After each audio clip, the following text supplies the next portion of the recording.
tempat gitu di amal fajr, ya, nanya musholahnya di mana, masjidnya di mana. Kalau misalkan masjid sama musholahnya jauh, tempat buat sholatnya gimana, buat sholat berjamaah. Wahai, jadi ini orang-orang soleh itu, orang-orang bertakwa itu yang dipikirin gimana cara beribadah kepada Allah Subhanahu Wa Taala. Nah, kalau kita kan, wah, ya, ada undangan nih, tempatnya bagus apa kagak? Pemandangannya gimana? Hidangannya gimana? Wahai, alat melihat. Hanya kalau orang-orang soleh beda sama orang ahli maksiat.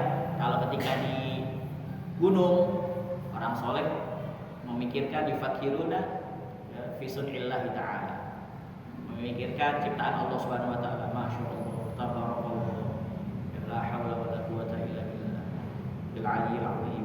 Jadi kalau orang-orang ahli maksiat, enak nih di sini nih. Ya.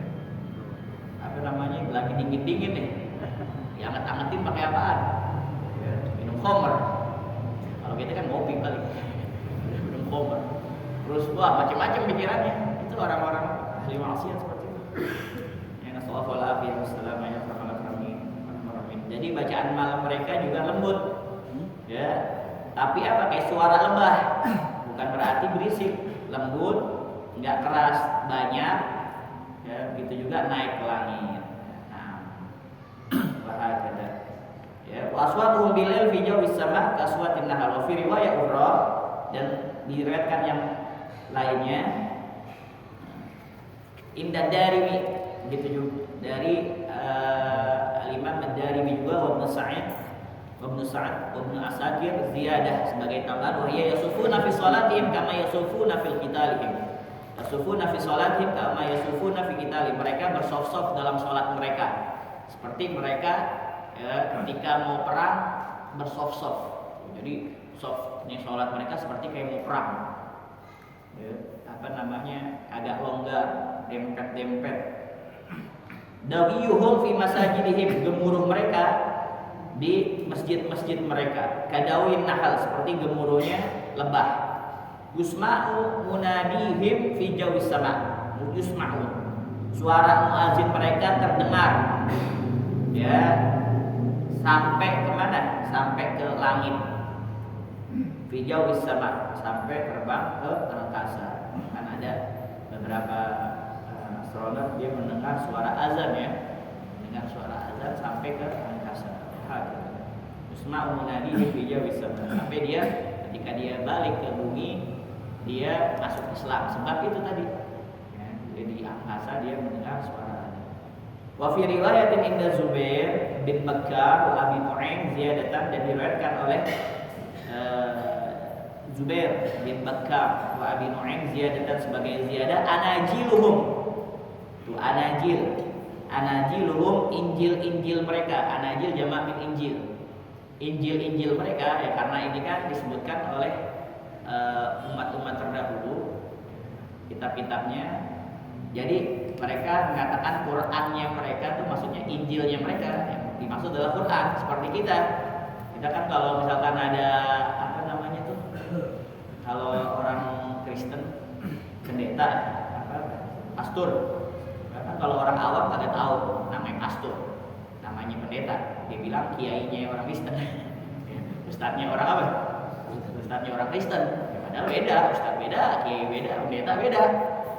Ya, jadi ini anajiluhum, injil mereka, maksudnya apa? Kitab petunjuk mereka, Al-Qur'annya mereka. Karena disebutkan dalam apa namanya, di dalam kitab-kitab terdahulu seperti itu. Mungkin takrib walil faham, untuk mendekati kefahaman mereka. Jadi kalau kita lihat biarawati, ya, biarawati misalkan naik angkot gitu, ya, mungkin kita bilang, oh itu ustadzahnya orang Kristen, ya, ustadzahnya orang Kristen. Karena nggak tahu kita namanya apa, biarawati. Dan kalau orang-orang yang dia kosakatanya agak banyak, ya emang yang penting paham aja. Karena ada di dalam kaidah tuh bahasa Arab, al-mutakallim ya'lam wasami yafham fahuwal kalam. Kan kalau kalam, kalau menurut ilmu nahwu, kalamuna lafdun mufidun kastaqim ismun wa fi'lun summa harfun min kalim wahiduhu kalimatun wa qawlu am wa kalimatun biha kalamun qad yu'am. Di Alfiyah kayak gitu kan. Ya, atau kalau dalam Jurmiyah gimana? Ya, kalamu mufidun. Ya, bil wad'i wa samu. Nah, kalau yang mudah aja al-kalam, kalau dari segi mudah bahasa Arab, al-kalam al-mutakallim ya'lam, orang yang ngomong ngerti dia apa yang diomongin, dia mengetahui apa yang diomongin. Wasami yafham, dan orang yang diajak ngomong dia apa? Ngerti apa yang diucapin. Fahwal kalam, nah itu udah ucapan, udah kayak gitu. Kalau misalkan kita mengatakan ana min baitik, kan fushah seperti itu, sesuai dengan kaidah bahasa Arab, saya dari rumah kamu. Tapi kalau ana bilang ana min baitak, kalau dalam segi nahwu salah. Ya, soalnya min huruf jar, baitak aturan majrurun bimin. Tapi ana min baitak, orang lain ketika kita ngomong kayak gitu paham nggak? Paham. Intinya apa? Ya, lu dari rumah gue. Ya, ana min baitak, saya dari rumah ente. Sebenarnya salah kalau dari segi bahasa Arab, tapi karena dia ngerti bahwa kalam, nah itu dikatakan kalam seperti itu. Jadi anajiluhum fi sudurihim, yang penting apa? Ya, Injil-Injil mereka, ya, kitab petunjuk mereka fi sudurihim, berada ada di dalam dadanya mereka. Nah, jadi anajiluhum fi sudurihim, Injil-Injil mereka ada di dalam dada mereka. Maksudnya apa? Petunjuk hidup mereka, pedoman mereka, Al-Qur'annya mereka, ayat-ayat Allah itu tertanam kuat di dalam hati mereka. Aneh punya sohib aja, jangankan dulu kita anak pondok ya, dia orang Jawa, dalaman Jawa Timur. Waktu itu dia ke Jakarta dulu, naik kereta itu masih boleh di depan, maksudnya masih boleh di mana? Di atas. Akhirnya itu dia bilang, wah, Anda pertama kali dalam hidup Anda ya, naik kereta di samping supir kereta. Biasa. Supir kereta? Iya, supir kereta. Asiris nggak bang? Ya karena apa? Ya karena mungkin kurang kosakatanya. Seperti ini, anajiluhum fi sudurihim, mungkin belum terbaca bagi mereka. Injil-injil mereka ada di dalam dada mereka. Maksudnya petunjuk hidup mereka, pedoman mereka, ayat-ayat Allah yang tertanam kuat dalam hati mereka. Mereka tidak hanya membaca, ya, atau dia menghafal, tapi baca juga. Ya, ada yang menghafal juga, ada yang sampai paham, lalu ya, dipraktekkan dalam kehidupan mereka sehari-hari. Jadi seakan-akan Al-Quran berjalan dalam diri mereka. Nah, jadi ini Injil maksudnya bahasa kinayah sebagai pedoman hidup mereka, kitab mereka. Wa qurbanuhum alladzi yataqarrabuna bihi ilayya dima'u. Ya.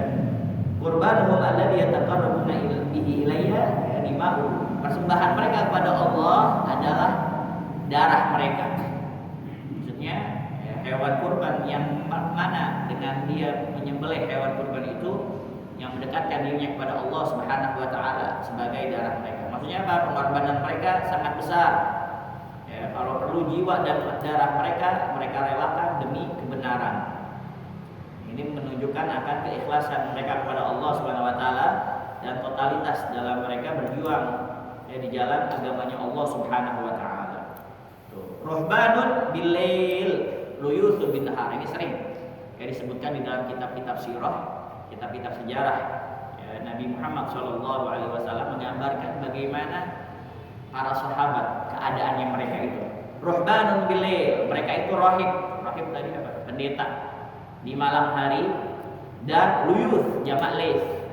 Ya, singa-singa di siang hari. Ruhban itu kan diibaratkan seperti orang yang apa? Orang suci dah. Kalau bagi mereka itu orang suci. Ya, orang yang tunduk, khusyuk, berdoa, memperbanyak ibadah pada Allah. Tapi luyuth bin nahar, di siang hari seperti singa, gagah, berani, tegas ya, dalam perjuangan. Jadi ini para sahabat banyak yang gitu. Ya, ketika di malam hari ada di dalam Suriah juga, waktu itu kan kita pernah bahas. Di Suriah ada Rasulullah SAW pengen tahu di masjid nih malam hari bagaimana kondisi para sahabat. Ternyata di pojokan ada Sayyidina Ali lagi nangis, ada Sa'ad bin Abi Waqqas. Oh, ini pejuang-pejuang semua ini. Ya, pada nangis di malam hari. Sayyidina Abu Bakar, Sayyidina Umar, Sayyidina Utsman pingsan di malam hari. Mereka seperti itu. Ya, yang itu dari Rabbim sujjadan wa qiyamah. Qaumun idza arfaniyam sudurahum lam tulfihim rahnal wita' wal maj'i bal talqahum 'umudal maharibi kuwama. Tiang-tiang yang kekar. Lillahi akrim bisujudi ruk'i. Karena mereka beribadah ikhlas karena Allah Subhanahu wa taala. Yakuna ayatillahi tadabburan fi wala kaghafili mutawazzi'i. Seperti orang yang lalai, yang jauh dari Allah Subhanahu wa taala. Kalau di siang hari, kayak singa-singa, ganas-ganas. Maksudnya apa? Kalau dia menghadapi musuh, tegas, berani. Ya kalau ada panggilan jihad, main show pertama semuanya. Biar ada panggilan jihad nih. Hayya 'alal jihad, hayya 'alal jihad. Wah. Bahkan dalam riwayat dia itu apa? Baru pengantin, belum sempat berhubungan. Pas ada jihad langsung duluan. Kalau kita coba di sini misalkan Israel mau nyerang gitu, hayya 'alal jihad dulu. Kalau udah mati baru. Ini duluan. Stop pertama. Tuh. Kalau masalah jihad, masalah membela agama Allah paling duluan. Tapi kalau masalah bagi-bagiin bansos, ya, sembako, ghanimah, main apa tuh kalau bahasa ente aja dah, ente aja dong. Rasul lagi bagiin ghanimah, ente enggak. Makanya ya sabul jahilu agniya, orang-orang nganggap mereka itu para sahabat orang kaya, saking kagak butuhnya. Maksudnya main lempar-lemparan. Itu lagi bagiin ghanimah. Ya kamu sana gitu. Jadi main ente lebih pantas, ente lebih cocok dapat. Padahal mereka butuh juga, subhanallah. Kalau masalah perang, masalah berkorban, main duluan. Makanya mereka sebaik-baiknya apa? Khairul qarni tsumma alladziina yalunahum wal ladziina yalunahum. Bahagia. Ya, lagi bagiin bansos ya, bagiin bansos, lempar-lemparan. Baik. Bahagia ya. Terus ruhbanan bil lail yuzun bin nahar. Wallahu a'lam.